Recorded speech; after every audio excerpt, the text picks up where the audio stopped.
लिए वासना में उतरने के अतिरिक्त और कोई उपाय नहीं। जो उतरेगा वही जानेगा। जो दूर खड़ा रहेगा वंचित रह जाएगा। जो दूर खड़ा रहेगा ललचाएगा। उसे पात्र तो दिखाई पड़ेगा, वो जो पेंदी नहीं है वो दिखाई ना पड़ेगी। और दूसरे के पात्रों में उसे ये भ्रांति रहेगी कि कौन जाने भर ही गए हो। सिकंदर तो बाहर से तुम देखोगे तो क्या तुम सोच पाओगे कि इसका पात्र भी खाली है? बड़े महल हैं, बड़ा साम्राज्य है, बड़ा धन वैभव है, बड़ी शक्ति संपदा है। कैसे तुम समझोगे?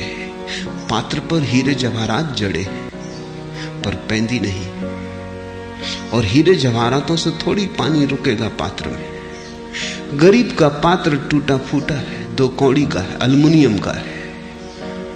सिकंदर का पात्र स्वर्ण का है, हीरे जवाहरात जड़े, पर दोनों का स्वभाव एक सा है, दोनों में पेंदी नहीं। दूर से तो पात्र दिखाई पड़ेगा, पास से ही देखना पड़ेगा, निरीक्षण भर आंख करना पड़ेगा, उतरना पड़ेगा, जीना पड़ेगा।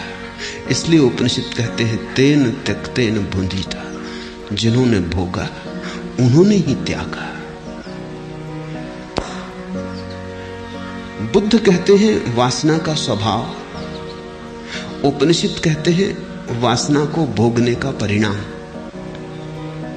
जिन्होंने भोगा उन्होंने ही त्यागा। मैं कहता हूं न भोगो न त्यागो वरन जागो, क्योंकि भोगा तो बहुत ने, लेकिन उपनिषद का कोई इक्का दुक्का ऋषि जान पाया तेन त्यक्तेन भुंजीता। भोगा बहुत ने, लेकिन सोए सोए भोगा।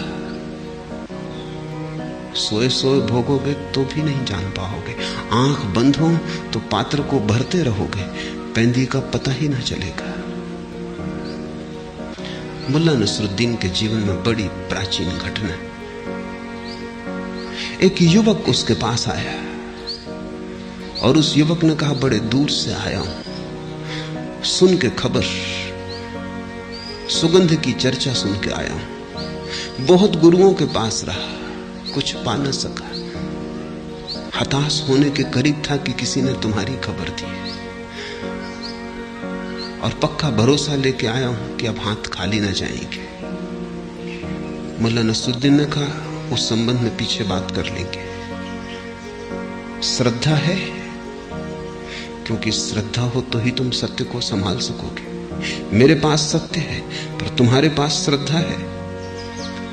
उस खोजी ने कहा परिपूर्ण श्रद्धा लेके आया हूं, जो कहेंगे स्वीकार करूंगा। नसरुद्दीन ने कहा अभी तो मैं कुएं पर पानी भरने जाता हूं, मेरे पीछे आओ। और एक ही बात की श्रद्धा रखना कि मैं जो भी करूं शांति से निरीक्षण करना, प्रश्न मत उठाना, इतना होश रखना। उस युवा ने कहा ये भी कोई परीक्षा हुई? गया पीछे पीछे, ये कौन सी कठिनाई थी इसमें?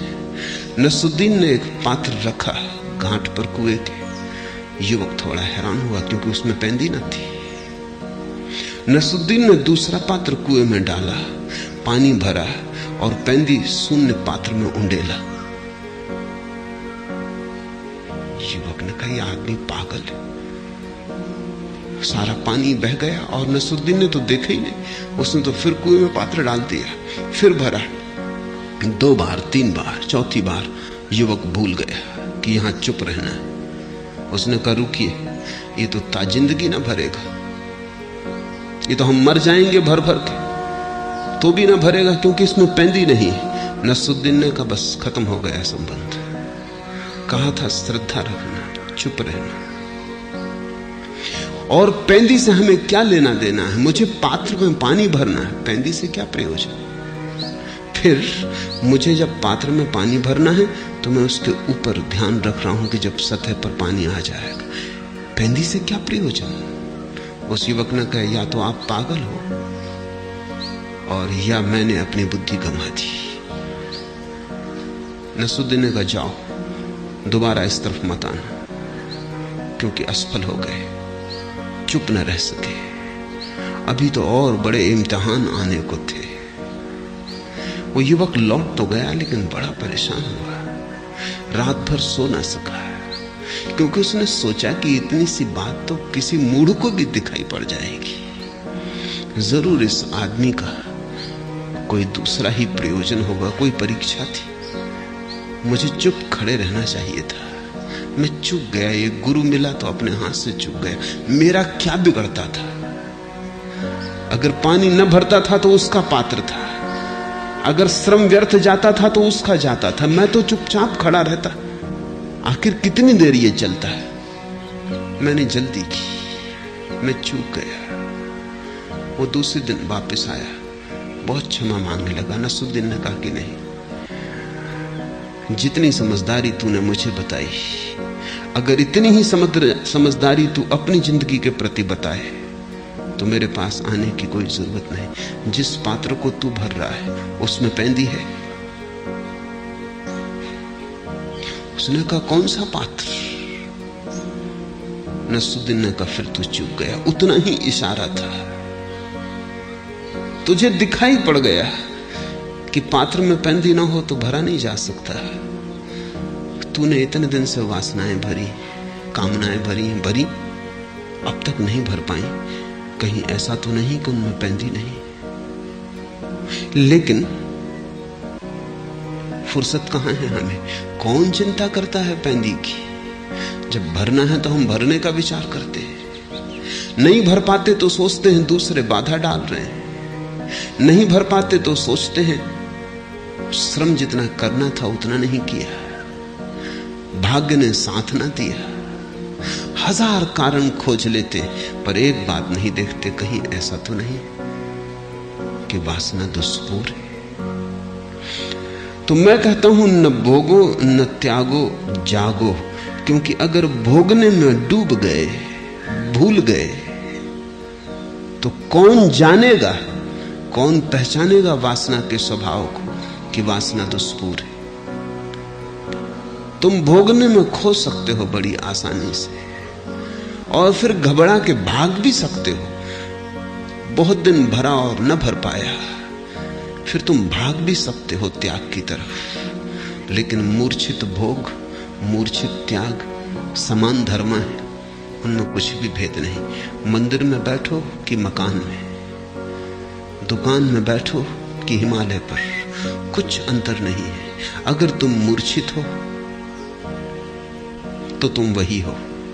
अंतर तो केवल एक है, क्रांति तो केवल एक है, मूर्छा से जागरण की। इसलिए बुद्ध कहते हैं वासना का स्वभाव, उपनिषद कहते हैं वासना का अनुभव, और मैं तुम्हें दे रहा हूं सूत्र वासना को अनुभव करने का। ये तीनों जुड़े हैं। इनमें से तुम एक भी चूके तो भूल हो जाएगी। अगर तुमने इन तीन में से एक भी सूत्र को विस्मरण किया तो भटक जाओगे। फिर अगर विस्मरण ही करना हो, तीन सूत्र अगर ज्यादा मालूम पड़ते हो तो मेरे अंतिम सूत्र को ही याद रखना, क्योंकि अगर अंतिम सूत्र याद रहा तो बाकी दो अपने से याद रह जाएंगे। वासना दुष्पूर है ऐसा बुद्ध कहते हैं, ऐसा तुमने अभी जाना नहीं। भोग अंततः त्याग में ले जाता है, ऐसा उपनिषद कहते हैं, तुम्हें अभी ले नहीं गया। वासना में तुम इतने दिन जिए हो, बुद्ध से थोड़े ज्यादा ही जिए हो। बुद्ध को तो 2500 साल हो गए छुटकारा पाए, तुम 2500 साल ज्यादा अनुभवी हो, फिर भी तुम्हें वासना दुष्पूर न दिखी। उपनिषद को तो लिखे 5000 साल हो गए। जिन्होंने भोगा उन्होंने त्याग दिया, और तुमने इतना भोगा और अभी तक न त्यागा। जरूर कोई चूक हो रही है। जाग कर भोगो, भागने में मत पड़ना। अन्यथा मैं देखता हूं तुम्हारे त्यागी, तुम्हारे महात्मा तुमसे जरा भी भिन्न नहीं। तुम अगर पैर के बल खड़े हो, वे सिर के बल खड़े, मगर बिल्कुल तुम जैसे। उल्टे खड़े होने से कहीं कुछ होता है। जिंदगी एक परीक्षण है और जिंदगी एक निरीक्षण है, और जिंदगी प्रतिपल एक जागरण है। परीक्षा घट रही है प्रतिपल।